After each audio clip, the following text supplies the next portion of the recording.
Protocols भी हुए हैं। इन समझौतों के तहत दोनों देशों ने यह माना है कि एलएसी पर शांति और स्थिरता बहाल रखी जाए, जिस पर एलएसी की अपनी अपनी रेस्पेक्टिव पोजीशंस और बाउंड्री क्वेश्चंस का कोई प्रभाव नहीं पड़ेगा। इस आधार पर वर्ष 1988 के बाद से दोनों देशों के बाइलेटरल रिलेशंस में काफी विकास भी हुआ है। भारत का मानना है कि बाइलेटरल रिलेशंस को विकसित किया जा सकता है तथा साथ ही साथ बाउंड्री के मुद्दे के समाधान के बारे में चर्चा भी की जा सकती है। यह हम दोनों काम कर सकते हैं, परंतु एलएसी पर पीस और ट्रैंक्विलिटी में किसी भी प्रकार की गंभीर स्थिति का बाइलेटरल रिलेशंस पर निश्चित रूप से असर पड़ेगा, यह बात भी दोनों पक्षों को अच्छी तरह समझनी चाहिए। वर्ष 1993 और 1996 के समझौते में इस बात का जिक्र है कि एलएसी के पास दोनों देश अपनी सेनाओं की संख्या कम से कम रखेंगे। समझौते में यह भी है कि जब तक बाउंड्री इशू का पूर्ण समाधान नहीं होता है, तब तक एलएसी को स्ट्रिक्टली रेस्पेक्ट और एडहर किया जाएगा और उसका उल्लंघन किसी भी सूरत में नहीं किया जाएगा। सभापति महोदय, इन समझौतों में भारत व चाइना एलएसी के क्लैरिफिकेशन द्वारा एक कॉमन अंडरस्टैंडिंग पर पहुंचने के लिए भी प्रतिबद्ध हुए थे, पूरी तरह से कमिटेड थे। इसके आधार पर 1990 से 2003 तक दोनों देशों द्वारा एलएसी पर एक कॉमन अंडरस्टैंडिंग बनाने की कोशिश की गई, लेकिन इसके बाद चाइना ने इस कार्रवाई को आगे बढ़ाने पर अपनी सहमति नहीं जताई।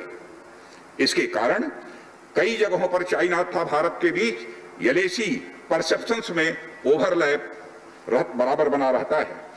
इन क्षेत्रों में तथा बॉर्डर के कुछ अन्य इलाकों में दूसरे समझौतों के आधार पर दोनों की सेनाएं फेस ऑफ आदि की स्थिति का बराबर समाधान निकालती हैं, जिससे कि शांति कायम रहे।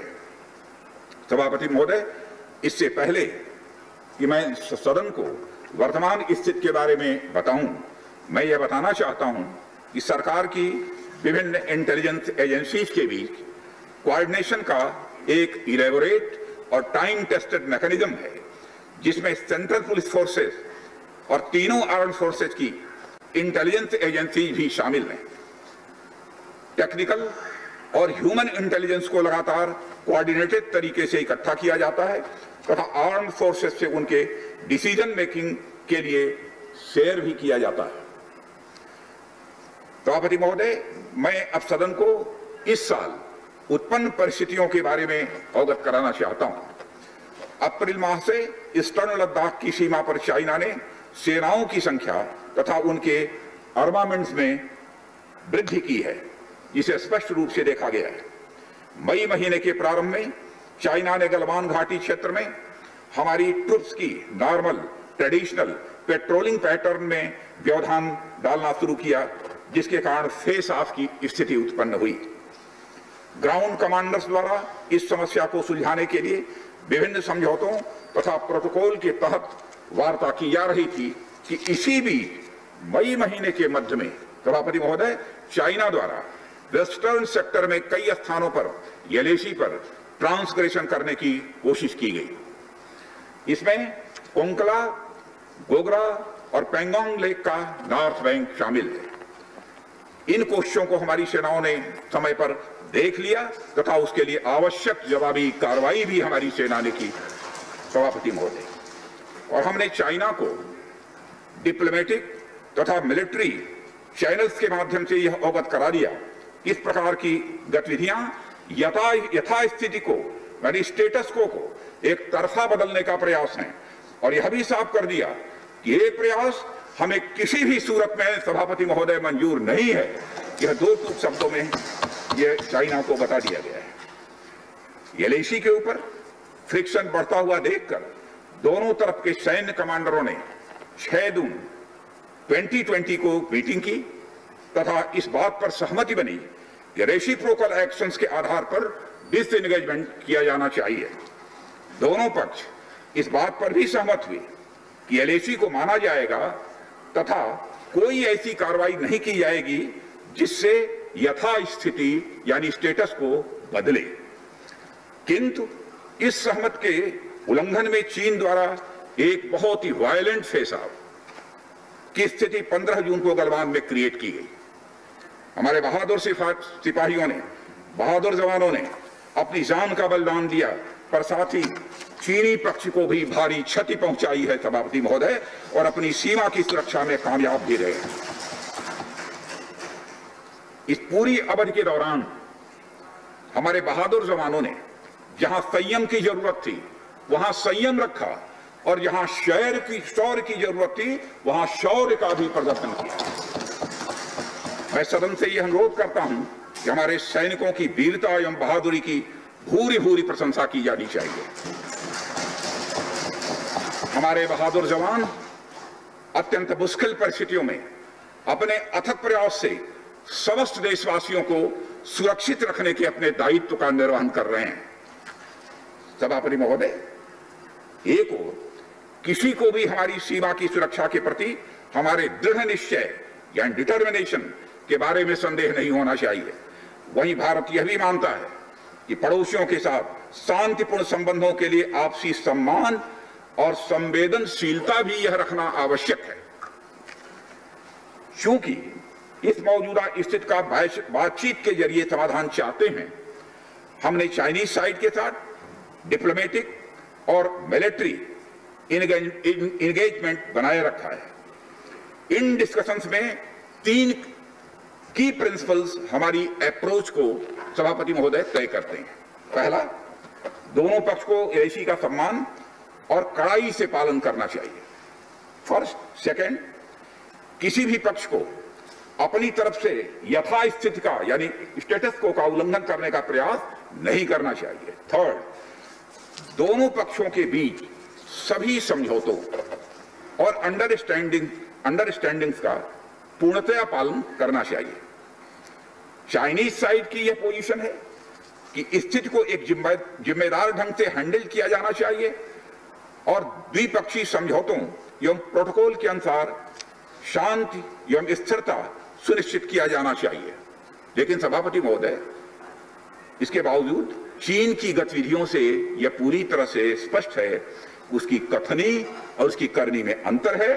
और इसका प्रमाण है कि जब डिस्कशन चल ही रहे थे, चीन की तरफ से 29 और 30 अगस्त की रात को प्रोवोकेटिव माने उकसाने वाली, भड़काने वाली है सैनिक कार्रवाई की गई, तो चीन की तरफ से की गई, भारत की तरफ से नहीं की गई। जो पेंगोंग लेक के साउथ बैंक एरिया में स्टेटस को बदलने का एक चीन के द्वारा प्रयास किया गया, लेकिन एक बार फिर हमारी आर्म फोर्सेस के द्वारा सभापति महोदय टाइमली व फॉर्म एक्शंस के कारण उनके प्रयास किसी भी सूरत में सफल नहीं हो पाए। सभापति महोदय, जैसा कि उपर्युक्त घटनाक्रम से स्पष्ट है, चीन की कार्रवाई से हमारे विभिन्न द्विपक्षीय समझौतों के प्रति उसका डिसरिगार्ड दिखता है। चीन द्वारा ट्रुप्स की भारी मात्रा में तैनाती किया जाना 1993 और 1996 के समझौतों का उल्लंघन है।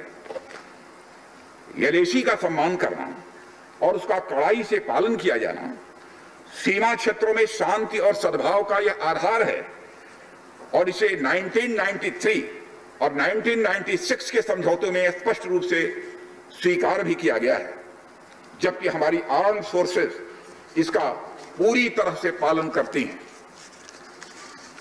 सभापति महोदय, चाइनीज साइड की ओर से ऐसा नहीं हुआ है। उनकी कार्रवाई के कारण एलएसी के आसपास समय समय पर फेस ऑफ और फ्रिक्शंस पैदा हुए हैं।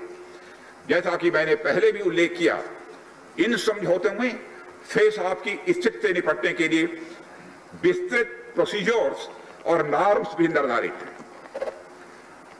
तथापि इस वर्ष हाल की घटनाओं में चाइनीज फोर्सेस का वायलेंट कंडक्ट सभी म्यूचुअली एग्रीड नॉर्म्स का यह पूर्णतया उल्लंघन है। सभापति महोदय, अभी की स्थिति के अनुसार चाइनीज साइड ने एलएसी और अपने अंदरूनी क्षेत्रों में बड़ी संख्या में सैनिक टुकड़ियां और गोला बारूद मोबिलाइज किया हुआ है। पूर्वी लद्दाख और गोगरा, कोंकड़ा और पेंगोंग लेक का नॉर्थ और साउथ बैंक्स पर कई फ्रिक्शन एरियाज हैं। चीन की कार्रवाई के जवाब में हमारी आर्म्ड फोर्सेस ने भी इन क्षेत्रों में उपयुक्त काउंटर डिप्लॉयमेंट्स किए हैं ताकि भारत की सीमा पूरी तरह से सुरक्षित रहे। अध्यक्ष महोदय, सदन को आश्वस्त रहना चाहिए, फिर से बात दोहराना चाहता हूं सभापति महोदय, सदन को आश्वस्त रहना चाहिए कि हमारी आर्म्ड फोर्सेस इस चुनौती का सफलता से सामना करेंगी और इसके लिए उन्हें सचमुच उन पर हमें गर्व है।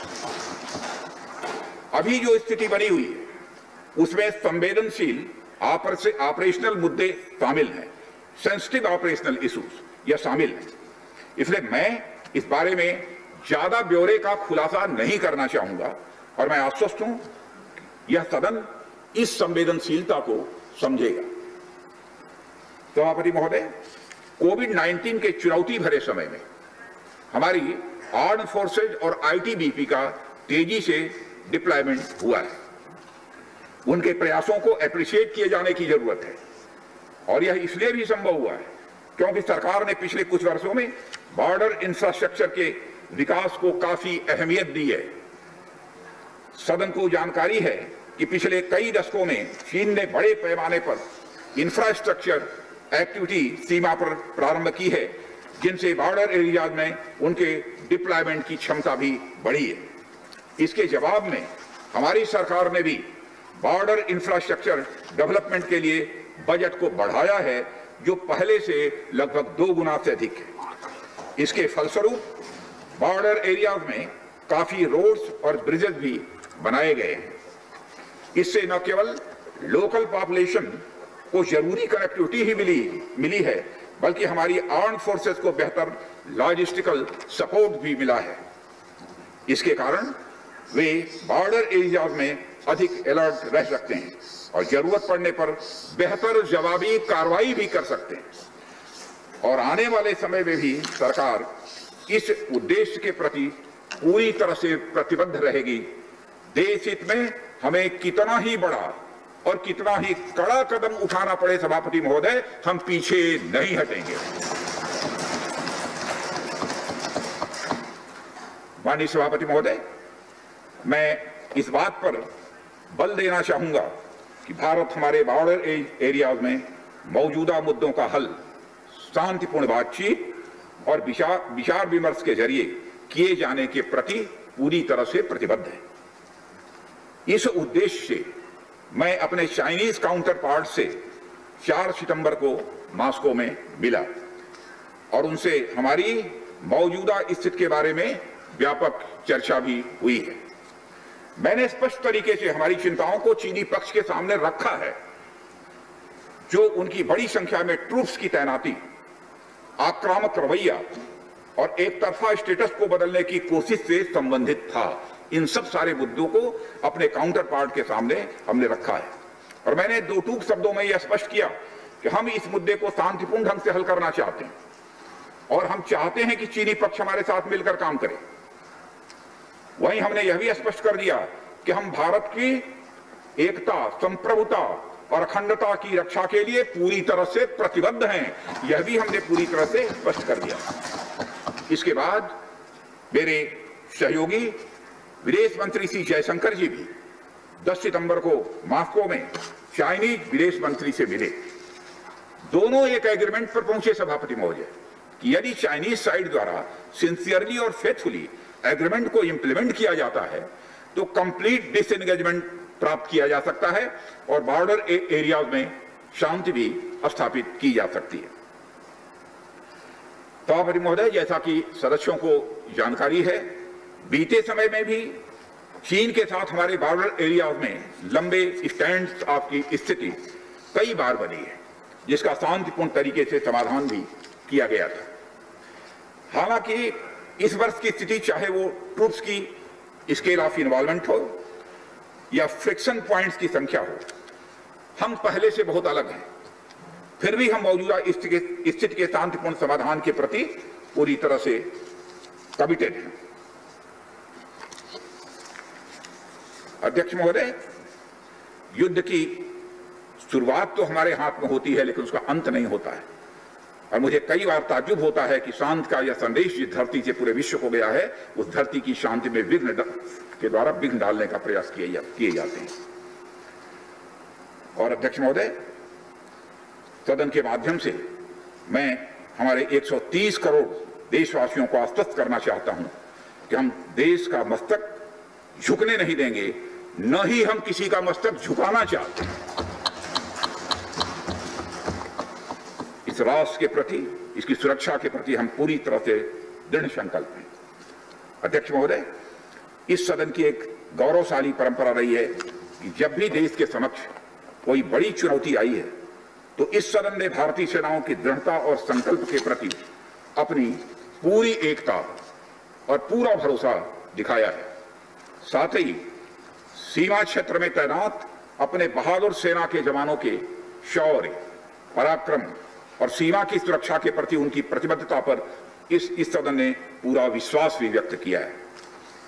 मैं आपके माध्यम से देशवासियों को यह विश्वास दिलाना चाहता हूं कि हमारे आर्म फोर्सेस के जवानों का जोश एवं हौसला बुलंद है सभापति महोदय, और हमारे जवान किसी भी संकट का सामना करने के लिए पूरी तरह से दृढ़ प्रतिज्ञ हैं।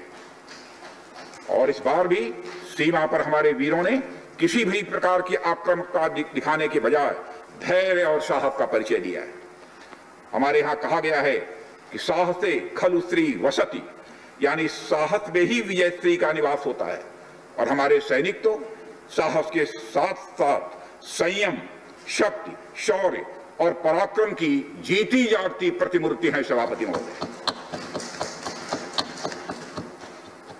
महोदय, माननीय प्रधानमंत्री जी के बहादुर जवानों के बीच जाने के बाद हमारे कमांडर तथा जवानों में यह स्पष्ट संदेश गया है कि देश के 130 करोड़ देशवासी जवानों के साथ खड़े हैं। उनके लिए बर्फीली ऊंचाइयों के अनुरूप विशेष प्रकार के गर्म कपड़े, उनके रहने का स्पेशलाइज्ड टेंट तथा उनके सभी अस्त्र शस्त्र व गोला बारूद की पर्याप्त व्यवस्था की गई है। महोदय, हमारे जवानों का हौसला बुलंद है। दुर्गम ऊंचाइयों पर जहां ऑक्सीजन की बराबर कमी बनी रहती है तथा तापमान भी शून्य से नीचे होता है, उनके उत्साह में कोई कमी देखने को नहीं मिलती है और वे सियाचिन, कारगिल आदि जैसी ऊंचाइयों पर अपना कर्तव्य इतने वर्षों से लगातार निभाते चले आ रहे हैं। सभापति महोदय, यह सच है कि हम लद्दाख में एक चुनौती के दौर से गुजर रहे हैं, लेकिन साथ ही मुझे पूरा भरोसा है कि हमारा देश और हमारे वीर जवान इस चुनौती पर खरे उतरेंगे। मैं इस सदन से अनुरोध करता हूं कि हम एक ध्वनि से अपनी सेनाओं की बहादुरी और उनके अदम्य साहस के प्रति सम्मान प्रदर्शित करें और इस सदन से दिया गया एकता व पूर्ण विश्वास का संदेश पूरे देश और पूरे विश्व में गूंजेगा और हमारे जवान जो कि चीनी सेनाओं से आंख से आंख मिलाकर अडिग खड़े हैं, उनमें एक नए मनोबल, ऊर्जा व उत्साह का सभापति महोदय संचार होगा। इन्हीं शब्दों के साथ मैं अपना वक्तव्य समाप्त करता हूँ। बहुत बहुत धन्यवाद।